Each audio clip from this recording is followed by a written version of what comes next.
Your ears do not deceive you. You have just entered the Cryptid Creator Corner brought to you by your friends at Comic Book Yeti. So without further ado, let's get on to the interview. Hello, everybody, and welcome to today's episode of the Cryptid Creator Corner. I'm Byron O'Neill, your host for our Comics Creator Chat. Today's guest is an Eisner, Harvey, and Oscar nominee, which is very bougie. I don't think we've ever had an Oscar nominee on the show. But his hit animated middle grade webcomic Deeply Dave is a personal favorite because it's extremely weird. So inevitably, I wanted to talk about it. It's just been released as a vertical format graphic novel from publisher Henry Holt. Michael Grover, welcome to the show. It's great to have you on. Thank you so much. Thanks for having me. Yeah, we love to have you. Well, I feel really lucky actually to have you join me, as it seems like you've taken the Banksy approach to your art. You don't have much of an online footprint, let's put it that way. So I feel like it's my journalistic duty on behalf of all of us to hear more about your background. So did you grow up with sort of the typical, I grew up with comics, I picked them up at the grocery store, the gas station, so it was inevitable that you ended up kind of doing this as a career? Yeah, I don't know about inevitable, but I definitely always wanted to do it. For me, newspaper comic strips were the gateway. It was a Okay. big part of my morning routine to go get the newspaper off the driveway, read the comics. So much so that I did it in my sleep once. I walked out, slept walked right out the front door at like 11 p.m. at night and freaked my parents out. Oh, wow. But yeah, I grew up loving comics, loving animation. And then I studied animation in college at BYU in Utah. Yeah. And thought maybe I was gonna try to get into the animation industry, move to LA, all that. But comics kept calling my name, kept working on comics on the side. Okay. Well, what made you decide that this medium is your artistic vehicle of choice? I think the accessibility and immediacy of comics was the big thing, that I could do it on my own and kind of retain my own vision as opposed to needing to work with a full team for animated content. Okay. Yeah, that makes a lot of sense. So the animation angle of things, when did you so you went to BYU for animation. When Yep. did you decide I want to make this my career? Um, yeah, good question. I think all throughout college, I was kind of grappling with that and trying to figure out what I was going to do. And I thought maybe I would try to get into screenwriting or storyboarding or something like that. And I kept trying to shoehorn comics into the curriculum and like ask for permission to do comics projects for my animation classes. And so eventually I was like, all right, I think this is really what I want to do. Like maybe I'm kind of lying to myself here saying that I want to be a storyboard artist when really I love being able to make a finished product all on my own. So um, I guess I finished college and kind of fell into doing freelance motion graphics as a way to pay the bills. But Okay. then kept chipping away at comics on the side, hoping to eventually get a publishing deal. And it ended up taking years longer than I had hoped for that to happen. But luckily it did, and here we are. Yeah, but I mean that is the common refrain with most comics creation, I'm afraid, from most of the people I talk to. BYU is interesting. I don't it doesn't strike me as the powerhouse animation school. Do they have a full comics program? I'm just not super familiar with their program.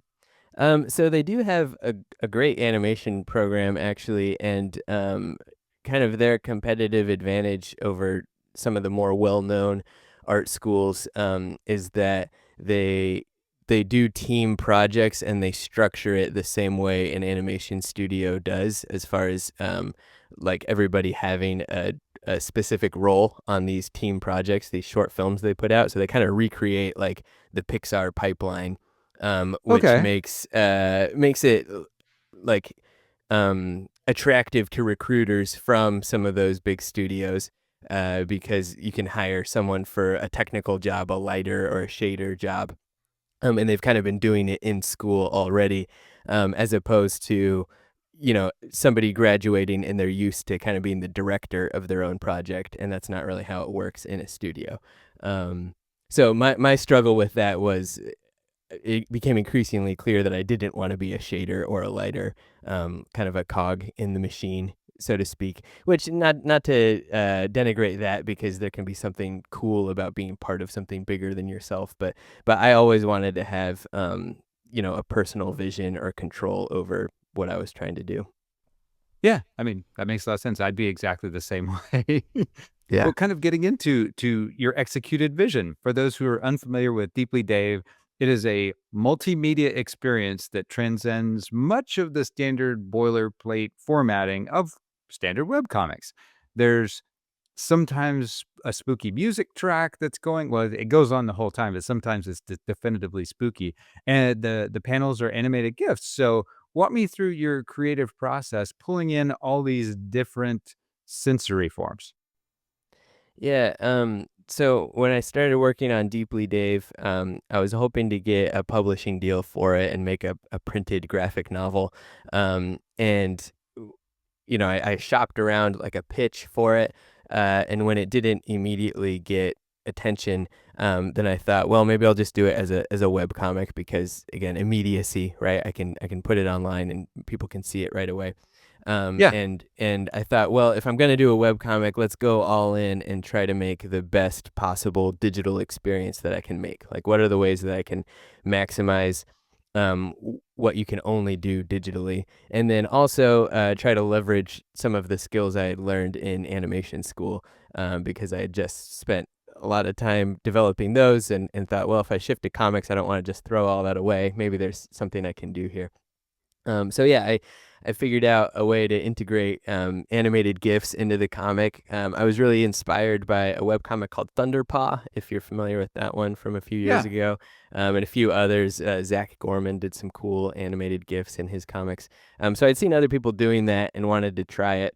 And then continued to experiment, figured out some ways to involve music. I had a good friend who created the soundtrack, and then another friend who wrote the code to kind of bring it all together and make it possible to have a soundtrack, which changes as you scroll. That was kind of the important part, that made it possible, so the reader doesn't have to interrupt their experience and manually trigger each track. That can kind of happen in the background. Yeah, you mentioned Thunderpaw there. So this has more in common in my mind with Joseph Shields' Joe Cartoon than Rachel Smythe's Lore Olympus. When we start thinking about, what a webcomic is, this just the feel of it, the whole entire experience of it is very different. So where else were you pulling inspiration from? Good question. I think definitely from cartoons that I was watching at the time, when I was in college. So like Adventure Time or Over the Garden Wall were both really formative for me. As far as earlier like childhood influences, too, that I invoke often are Homestar Runner, as far as creating like a really unique or pure digital experience, right? Like Homestar Runner is one that feels like a very singular world of its own, which I thought was cool. Or like Zelda Majora's Mask, the N64 game, for Okay. having like this kind of spooky, creepy atmosphere. So yeah, those are a few of the influences that I was thinking about when making this. Okay. Yeah, my favorite character in the book is the crustacean Amos Bargain and his Yeah. worm juice. So I was sort of thinking that was a nod to E.C. Seeger's Popeye and his spinach sort of munching. Yes, So yes, absolutely. Yeah, for him specifically, Popeye was definitely an influence, even down to the way he speaks. I was reading some of those old comic strips, and yeah, Popeye's dialect is so unique and incredible. I was also thinking about Roald Dahl's the BFG, okay. when developing the way that he talks. Nice. Yeah, I love him as a character. He is absolutely fabulous. Thank Where you. does his preoccupation with toilets come from, though? Yeah, man, I don't remember exactly why I fell on that specifically. I knew that he needed to have some kind of very specific motivation for what he was looking for in the comic, right? So in the comic, Amos, he's an entrepreneur. He says he's a scavenger under the ocean, collects all sorts of eclectic things from the seafloor, And yeah, I just thought it would be funny if a toilet was one of the things that has eluded him. He's managed to find pretty much everything else on the bottom of the ocean, but he can't find that. So that becomes his drive. Yeah, I was trying to encapsulate what the reader experience like is in my head for this because it really does, I feel like, stand alone. And so what I landed on was neural, to kind of encompassing all these different sensory experiences that you're incorporating into it. And because it's just so immersive. And obviously there won't be a soundtrack with you could play a soundtrack, I suppose, while reading the physical copy. But were there any challenges in kind of translating it onto the page from that formatting? Absolutely. Because like I said, I was kind of willfully ignoring print considerations when I made the webcomic, and wanted to just focus purely on the digital experience. So yeah, had all kinds of headaches translating it to print. Um, for one thing, just the panels don't fit on the page well, because I've got these long, skinny, vertical panels, and even the ones that are normal sized are still a little bit longer and skinnier than your average comic panel because I designed them to look Sure. good on a mobile device. And so yeah, I ended up redrawing lots of it, and some of that was okay because if it's going to be in print, it feels so much more permanent than a webcomic, and so I wanted to redraw some of it anyway to make it look, Okay. as good as it could be. But yeah, pretty much every panel I at least touched up a little bit or had to make some change to it to make it fit well on the page. And then colors as well. I have all these neon colors that don't Yeah. translate to CMYK, so I had to Yeah. adjust the color palette. Lots of different changes, but one thing that was very cool that my publisher actually suggested, it was Kirk Benshoff, my art director at Henry Holt. He suggested printing it vertically. So I have a copy right here for anyone who's seen the video version of this. But the spine is on the top, and it opens up vertically. So we kind of maintain the integrity of that vertical descent that happens in the webcomic, which was very cool that they suggested that because it's kind of risky, right, for a mainstream publisher to play with the formatting like that. And I was nervous about it. I was like, is this going to be annoying to read?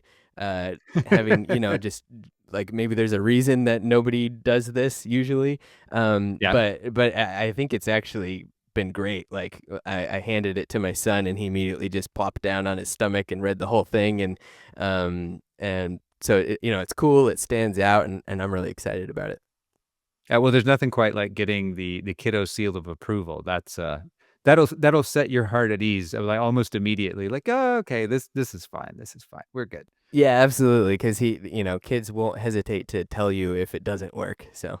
Exactly, exactly. Well, and your experience there is a fairly common refrain from people I've talked to that have gone from a webcomic platform and been like, yeah, I didn't plan doing this transition at all. One of the things that I really love about Deeply Dave is the agency that it creates for younger readers. My favorite book as a kid was Sesame Street, The Monster at the End of This Book. Oh And yeah. if for people, you're familiar, but yeah, Grover keeps warning you about the monster, so you're constantly forced to do this page turn. But it's one of the first times I can remember personally where choice was deeply embedded into something that I read, and I absolutely adore that. You have buttons in Deeply Dave, the web version, which work kind of the same way. They're an invitation or not to go ahead and continue. And a lot of times those are at moments of peril. So why did you want to present a prompt? And then how do you get over that hurdle with the print version? Yeah, great questions.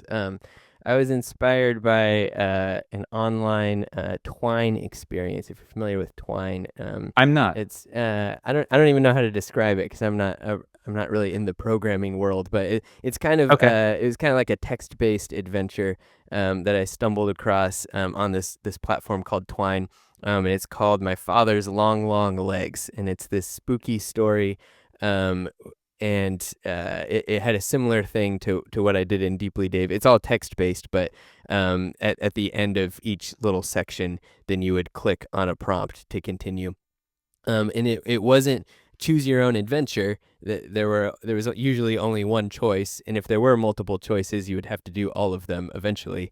Okay. But something about it asking me to click to continue engaged me in a really interesting way. Like I thought it was interesting that even if the choice is binary, continue or not, it still felt more engaging than if I was just reading it all at once. Yeah. So yeah, I wanted to try that in the comic, and then it had the added benefit with the comic of not needing to load everything up front. We would only need to load the images for one section, Okay. because these chapters are pretty long. They're usually at least 100 GIFs in one chapter, and for it to work with the soundtrack, it all needed to be on one page instead Okay. of jumping from multiple pages. So breaking it up into those sections kind of helped keep things from just being too much at once to load. So it's a couple different things there to make the digital experience work. And then we were able to keep that in the print version by just saying turn the page to whatever. Yeah. So turn the page to go deeper, turn the page to get punched in the head, whatever it is that's the next part of the story. So when you were starting this, I imagine refresh rate was not something you had thought would be an impediment to your creative process, I'm guessing? Yeah, I mean, so like I said, I had a web developer friend, Andrew Yeah. Jensen is his name, and yeah, it was kind of his job to figure out all of that stuff. And luckily, he's brilliant and was very generous with his time, helping me figure out how to make the technical side work.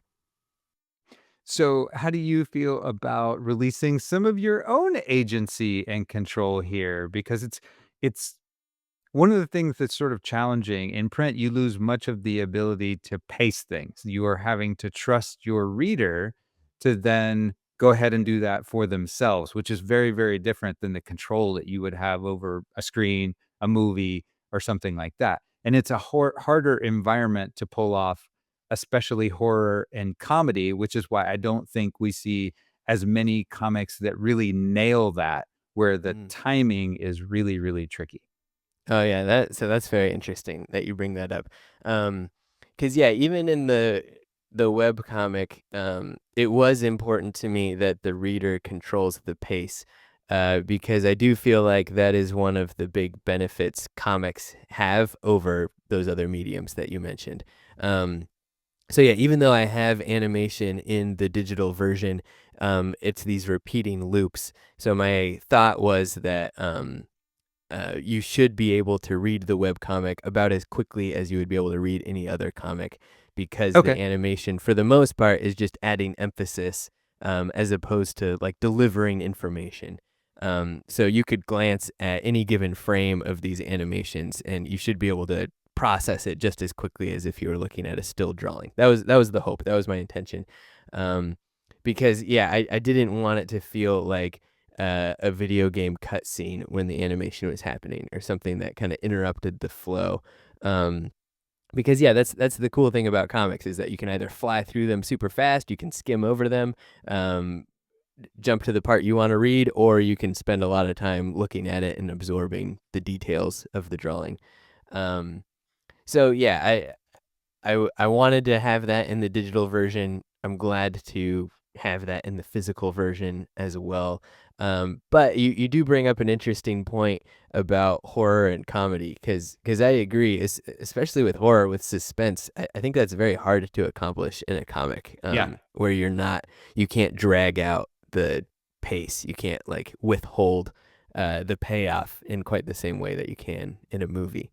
So yeah, I'm interested if you have other thoughts on that, about comics and horror and suspense.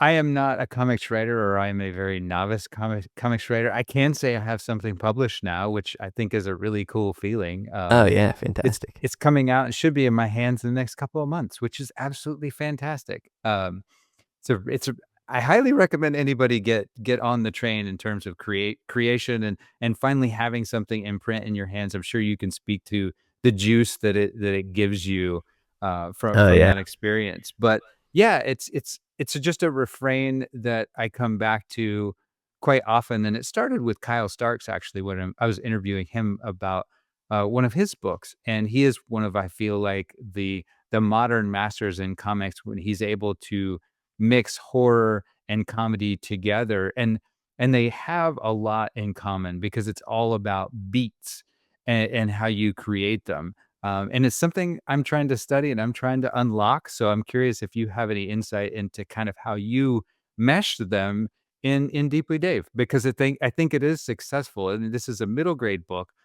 So it's not, I don't feel like right to call it horror, but you are diving into some sort of scary things in here. Yeah. Yeah, I think you're right that comedy and horror or suspense do have a lot of overlap.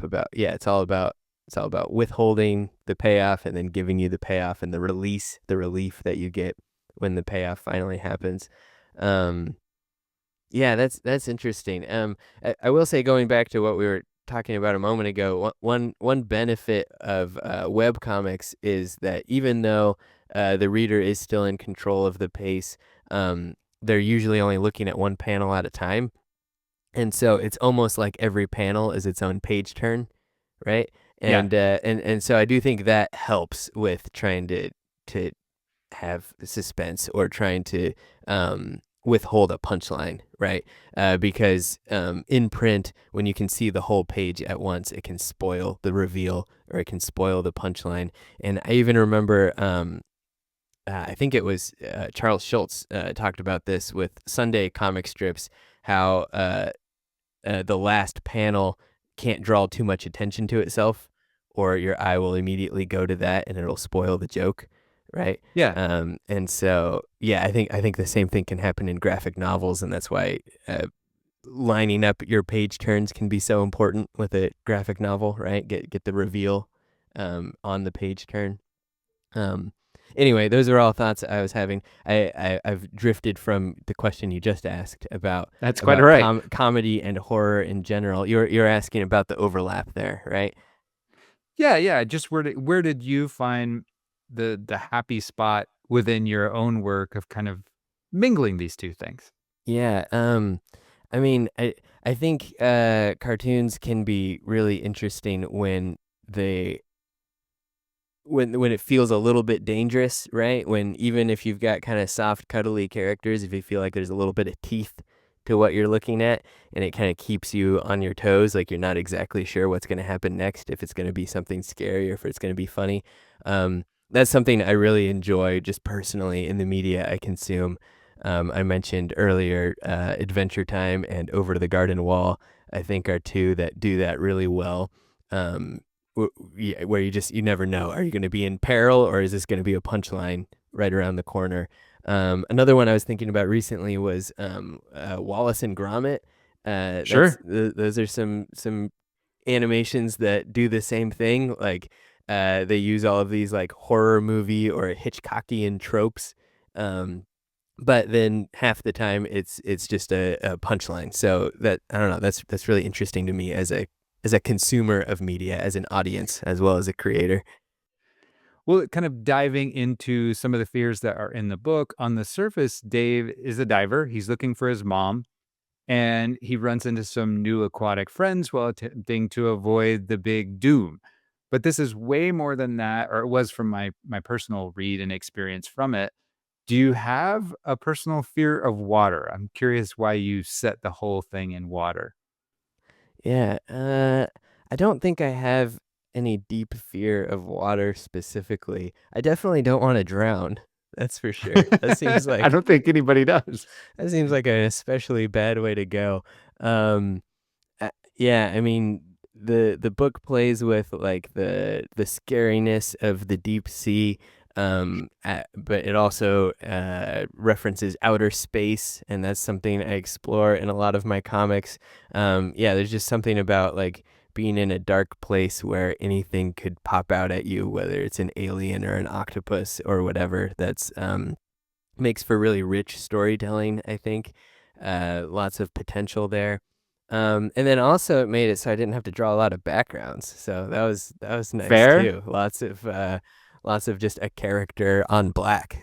So Yeah, that I was curious because my own experience with water, I'm not a water person, Yeah. and I'm one of those weird individuals who, if I'm actually scared of something, I run right at it. That is it's my nature. It's probably my condition nature. Um, but to share a quick story about diving and why this whole water thing resonated with me.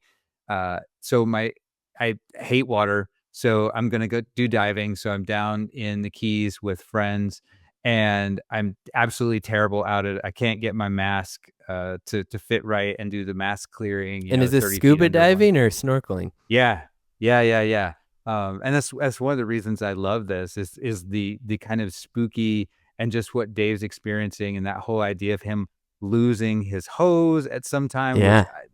I had a kind of visceral reaction to just given my own experiences. For anybody who is scared of diving and does actually work up the courage to do it, don't do what I did, which was the night before my open water test, I went out to see Deep Blue Sea with Samuel L. Jackson. So don't induce some scary shark imagery into your brain Uh-huh. before you do it. I would suggest that. Um, but yeah, on my first dive, we actually did I can't remember the name of it, but it's like a historical wreck. So it wasn't a deep dive.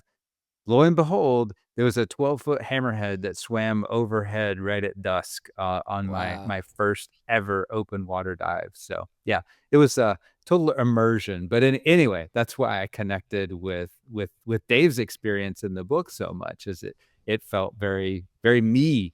So this is also kind of a vehicle, it seems like, to unpack childhood trauma. Unless I'm totally making this up, there's like a therapy couch in there somewhere, or maybe my brain put it in there. Yep. But I got this very Jungian overlay with the water as an allegory for shadow or a person's unconscious. But I've also been known to read too much into things. So it's this beautiful mixture to me of high concept and simplicity. So how much of this reflects your own sort of personal journey Yeah, good with mental question. health? Right. Yeah. I mean, I had a pretty happy childhood. I'm not necessarily exploring any kind of specific trauma here. And I guess as far as anything Jungian or psychological, I might be the person least qualified to answer that. Okay. I feel like often for artists who are trying to make something personal, it's the audience who is able to like actually psychoanalyze the the author in a way that maybe I did. I'm not able to myself, right? So yeah, you might know some things about me that I don't know about myself after reading my comics. I don't know. Well, my supposition here is that you don't like you either really don't or you really do like eight-legged creatures, given that you have both spiders and octopuses who aren't exactly good guys in Deeply Dave. So Yeah, I am a little bit scared of spiders. I will give you that. okay. Yeah, yeah. Well, your newest work, I'm a huge fan of. That's Jake Spooky and the Wolf With. And regular listeners will know about me having lupus, and thus I have this preoccupation we were chatting about a little bit before we started with werewolf stories, and how something involuntary that is internal can hijack and seemingly take over a healthy person's body. What's your log line for Jake for those people who aren't familiar with it yet? What's your pitch? Yeah, so Jake Spooky, he's a shy little ghost, but he has punk in his blood, as he likes to say. He likes playing punk rock music with his roommates. But yeah, he's a little ghost, and he has these extraordinary ghost powers within him that kind of explode out at inopportune times. And so Jake Spooky is about him trying to control that or channel that, while just trying to have a chill life with his buddies, with his two roommates. Okay, so he's just broing out. And then werewolves. So Yeah. where did the werewolves come from? Where are you finding them particularly compelling that you wanted to include those? Yeah. So I had done some earlier comics exploring werewolves. And I had this werewolf design that I liked and I thought was kind of funny and stupid looking.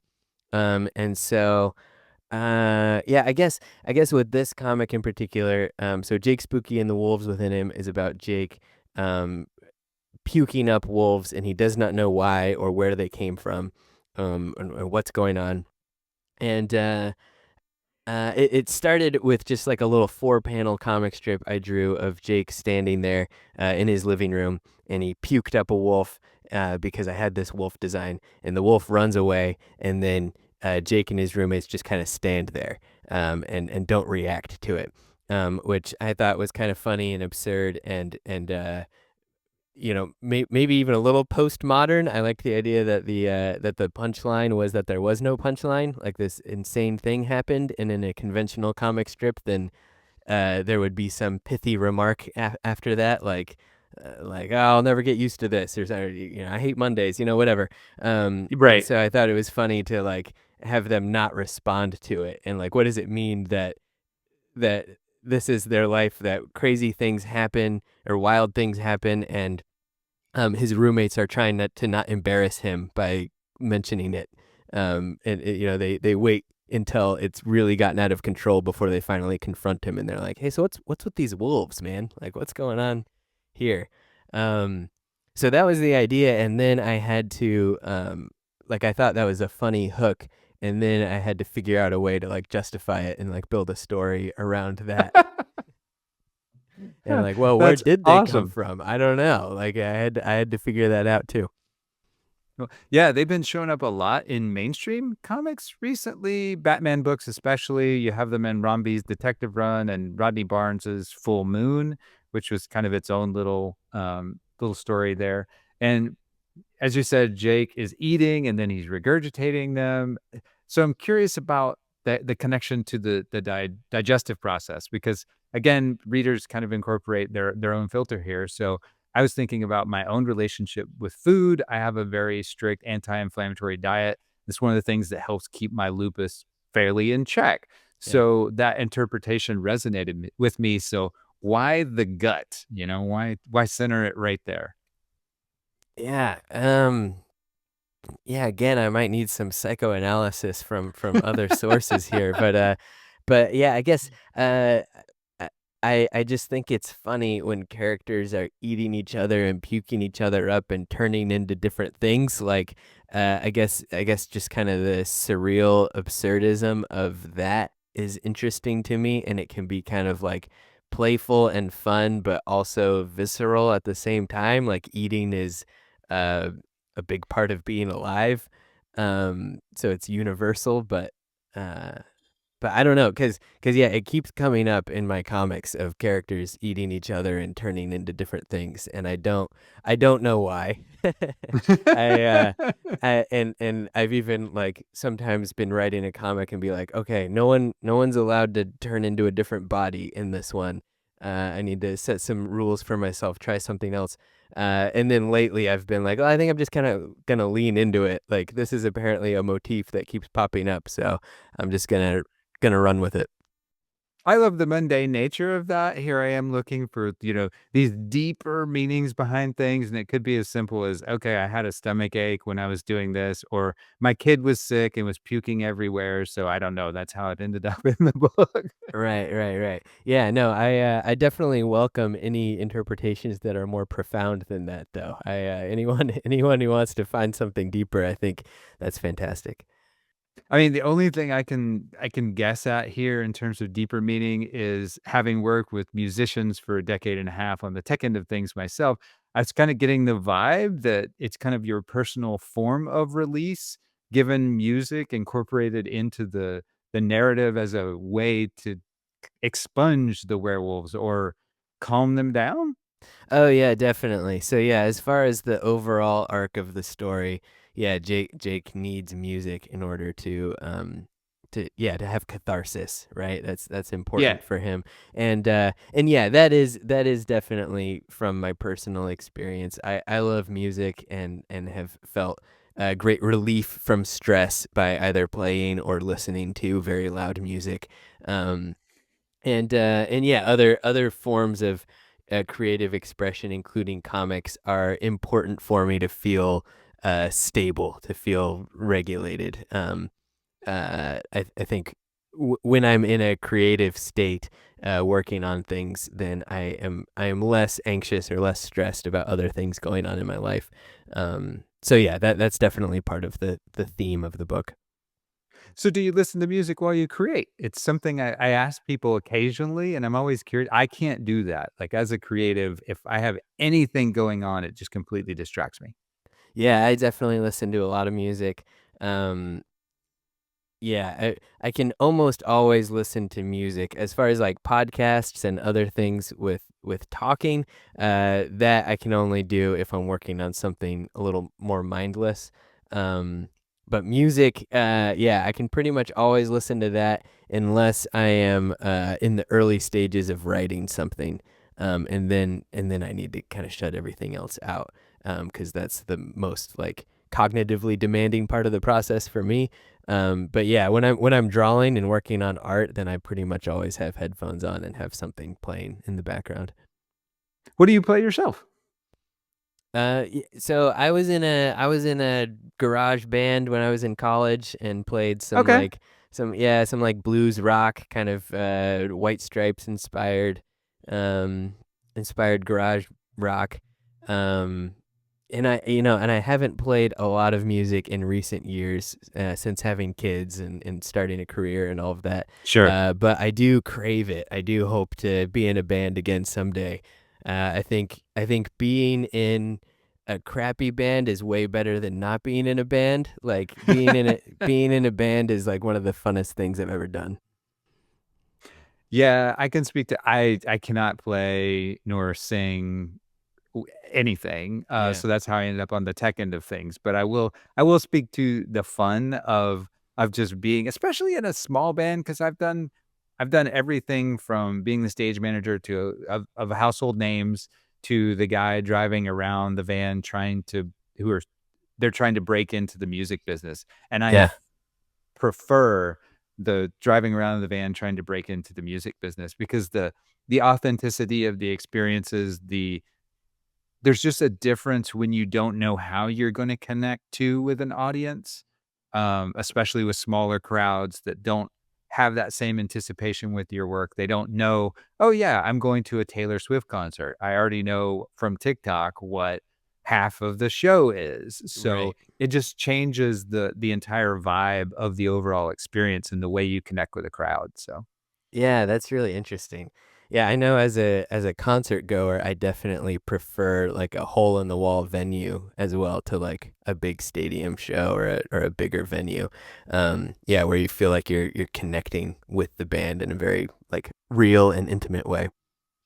Yeah, yeah, in the book itself, I adore the Eddie Munson Stranger Things moment with Brando ripping the guitar solo on top of the car roof. Jake is this pretty straightforward character. To me, he wasn't spooky, but Brando definitely was. Mm, He's got a normal body with a blank head TV, which is a curious object to choose because it's a very selfish way that we interact with TVs, right? It's all externalized input mechanism and all take. We're yeah. we're consuming from this thing. So, talk to me about creating Brando as a character.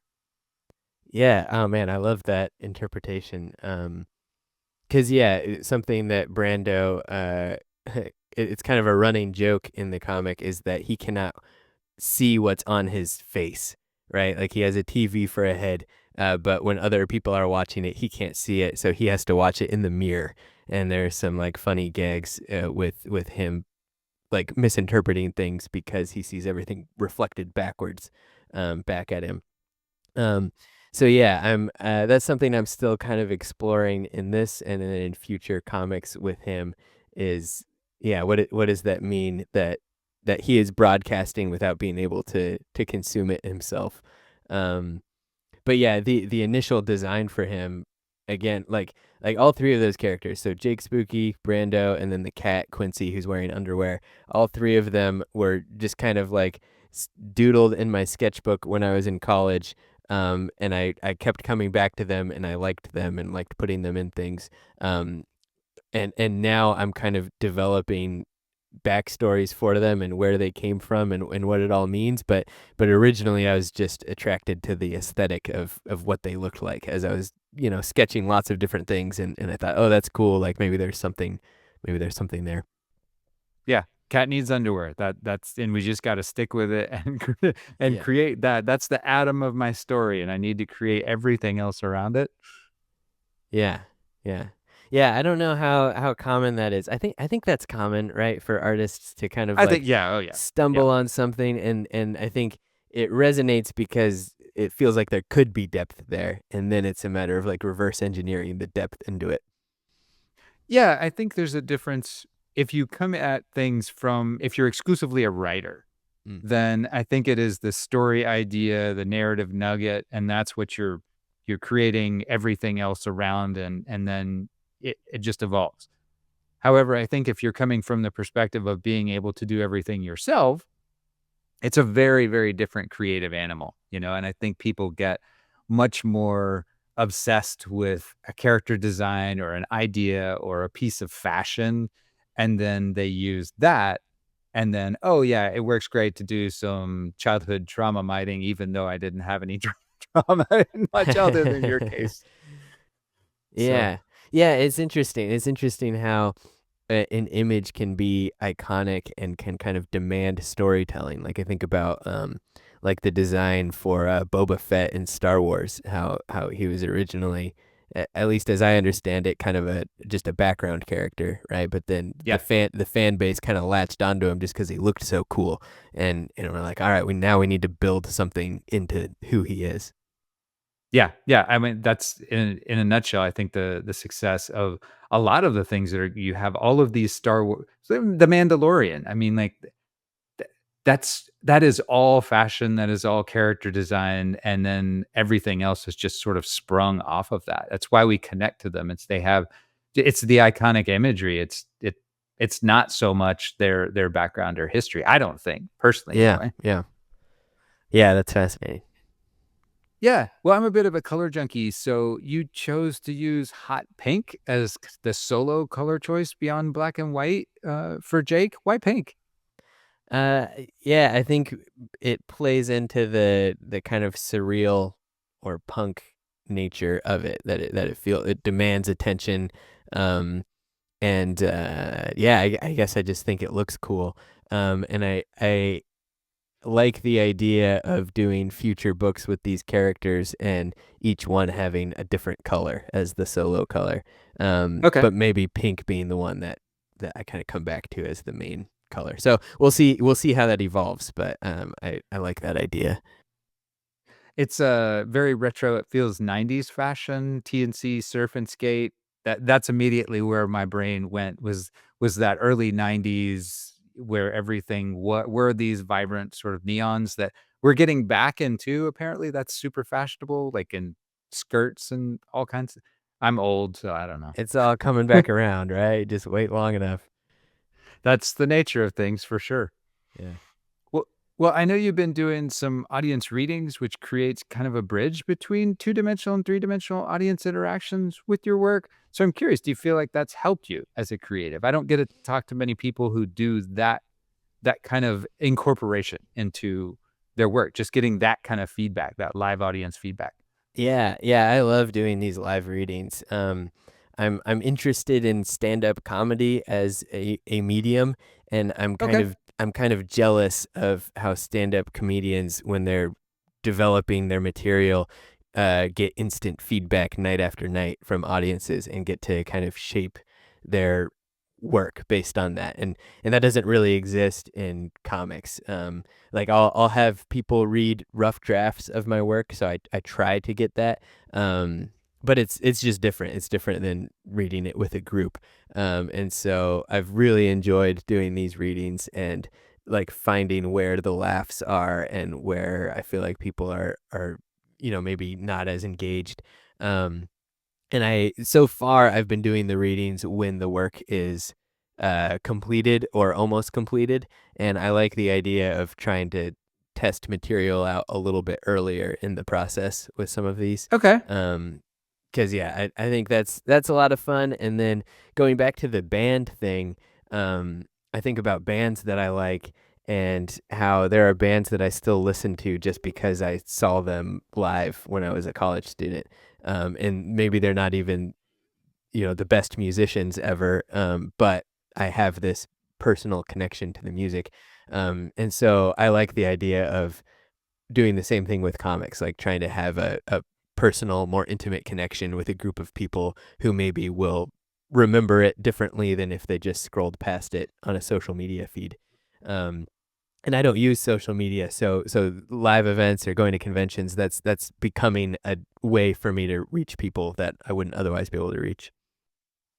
So are you testing out different versions of music soundtracks and just seeing how people respond? Is that just curious if that gives you another opportunity to refine a process before incorporating it into your work? Yeah, actually, with music specifically, with the Jake Spooky comic, I think there were one or two sections that didn't have music, and then after I did live readings, it felt like too much of a gap of nothing going on, and so I added more music to it because of how it felt in the reading. So yeah, there is a little bit of that happening as well. And it's tough to know how much to experiment with some of those elements. Like with the music, I'm kind of dependent on other people to help provide it for the most part. Yeah. I wrote a little bit of the music myself in Jake Spooky, but most of it is friends who made it. And so yeah, I'm still figuring out that balance of how modular can I make this? Like how much can I experiment and play with it after I've already started making it? It's time to get the band back together, Mike. Then you Yeah. have all of this music that you can pull from for your live shows that you can incorporate into the next Jake's, which it sounds like you're working on more Jake stories. Is that true? Yeah, absolutely. So I have a publishing deal for Jake Spooky and the Wolves Within Him. That's going to be published by Toon Books, which is part of Astra Publishing. And then that was a 2-book deal. So there's going to be a second book a year after that one comes out. So I'm working on ideas for that right now, and then I'm hoping it becomes a long running series because I love those characters, and the stories kind of lend themselves to an episodic nature, where I feel like I could make a lot of Jake Spooky comics. I am personally very excited about that. I am Okay. very invested in this. And I promise when we talk about Jake Spooky down the road, when you're ready to do the promotion for that, I won't try to do so much trauma mining and try to make these big conceptual ideas out of what's inherent in the narrative. We'll keep No, it simple. not at all. No, I love it. We'll get into character designs. I love geeking out about character designs. But anyway, so Deeply Dave is out on shelves now. I can't think of another recent project that have gotten lost so utterly, just lost in the sauce. Maybe I shouldn't have, but anyway, as a reader, that's where it took me with these narrative breadcrumbs. It's like mining for meaning, which apparently probably really isn't even there, but it doesn't matter because that's the reader experience. That is why comics are so cool. And I think everybody would be well served by going out and picking it up and then going back, and if you haven't, checking out the web version, because I think it's really neat to get to just absorb a point counterpoint. That's my plan anyways. I'm gonna get the paper copy of the book, read that, and then do a point by point comparison. So I'll let you know how that goes. But Cool. um, are you personally pretty excited? And okay, I've gotten to see this thing in my hand. We talked about that earlier, with the excitement of just getting in your hand. What did that feel like when you saw your first book in print? Yeah. Oh, thrilling. Yeah. It's absolutely a huge payoff to see a big stack of books. After kind of living in the ethereal space of a computer hard drive for so long, holding it in my hand is very satisfying and exciting. And it is strange. I'm sure you hear this from time to time from artists. It's strange to be promoting something that I finished, at this point years ago, basically. Yeah. Except for the final tweaks, like the bulk of the work was done a long time ago, and I'm just now on the promotional circuit, as it were, for the book. So that can feel a little strange, but it's so exciting to see it existing in a physical format and seeing people holding it and reacting to it and seeing it on the shelf on a bookstore. And so that excitement kind of overrides any like strangeness or reticence I would have had about it, just because it's an old project. Like it feels exciting again, because it is existing in a way that it hadn't existed before. I bet. Yeah, I bet to me, as a dad myself, I think the ultimate experience, which the coolest part would be like getting that confirmation from your kids, like, yeah, Dad, you did all right. It's pretty good. Yeah. Yeah, luckily my kids are at a good age for it where they're very excited. I imagine maybe as they become teenagers, maybe there'll be a little bit more cynicism towards me about the things I'm doing. But for now, they're all very excited with me and celebratory. So yeah, that's been very rewarding. That's awesome.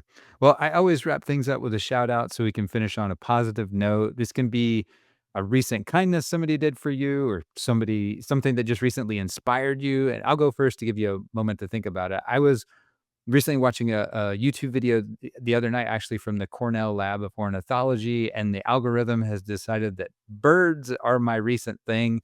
This follows the journey of North America's whooping cranes as they migrate from Texas up to Canada's Northwestern Territories using this narrative map overlay. So it's very interactive with following all the tagged birds over kind of a Google Maps kind of presentation where you get to see all the farmland and the oil sands and all these things that the challenges that they now have with this very narrow habitat band that they're having to navigate on this 30 to 40 day migration. It's really, really cool. Sad to see how the habitat range is diminished, but very engaging and well worth investing the 6 or 7 minutes that it takes to watch it. So I'll put a link for that in the show notes for anybody interested. What you got? Yeah, so just anything positive or exciting Yeah. that I've Yeah. experienced lately. Yeah. Yeah. Yeah. Give me one moment to think here. Go for Because it. instead of thinking about my own thing, I was excited about You were the like, oh, birds birds you are were cool. telling me about. Yeah. It is really cool. I watched something on, it was the owls of Logan Airport recently. So I didn't realize that. I'm sure this is where the bird algorithm kicked in. And I Uh-huh. talked about that that was my other thing. So people were like going to start tuning out. I was like, he's just going to talk about birds. I'm not, but as somebody who, I have an environmental science degree, so conservation stuff is really, really close to my heart. And so seeing these kinds of things with wildlife are just very meaningful moments. And I can 2025 is a dumpster fire. We don't need to get into all that, but it's nice to just be able to find these little positive segments of like, oh, cool. Humanity is still part of nature and we're still embedded in this and we're still actually doing some really cool things to help with our planet and with these creatures and to try to keep a balance. So it helps me stay balanced myself. Yeah, yeah, that's awesome. Well, maybe to jump off of that, then my own experiences with nearby nature, local nature. I live in Florida, and occasionally in the ponds near our house, we'll get an alligator in those ponds. And not too long ago, I saw a little baby alligator in the pond. And it's that's I still get a big kick out of that of seeing an alligator close by, just living its life, right? Hopefully no one bothers it too much and it can continue to thrive. Or we have these with birds, we have sandhill cranes Yeah. that are like 4 feet or more high, just walking around, just chilling in the neighborhood. They're basically domesticated at this point, and they'll walk in the road and are completely unbothered by traffic, and everyone just stops and lets them go because they are 100% confident that no one is going to hit them, and hopefully that continues to be the case in this slow, quiet suburban neighborhood here, that people will leave the sandhill cranes alone. But yeah, I still get a kick out of seeing them and seeing the gators around here.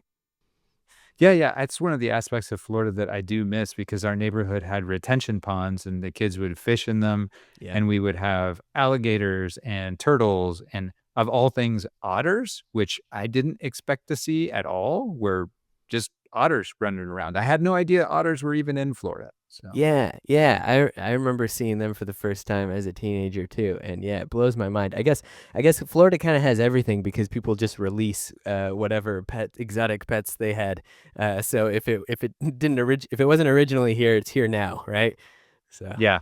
yeah. Yeah. Well, we're starting to get apparently the snakes, the boas, the constrictors and stuff that were released in the Everglades. I think they're starting finally to get that a little bit more under control, which Oh, is cool. really? Okay, that's good. Yeah. Yeah. Well, I don't know if we can attribute the success of all these snake hunter shows that had been on TV for the last 7, 8 years or not. I don't care if it works and we get the invasive species out. In my mind, whatever works, that's fine. So Yeah, totally. cool. Well, Mike, thanks for coming on the show. It's great to hear about Deeply Dave and Jake, and I really appreciate it. Yeah, thank you so much for having me. This has been an absolute pleasure. Thank you. Well, this is Byron O'Neill, and on behalf of all of us at Comic Book Yeti, thanks for tuning in, and we will see you next time. Take care, everybody.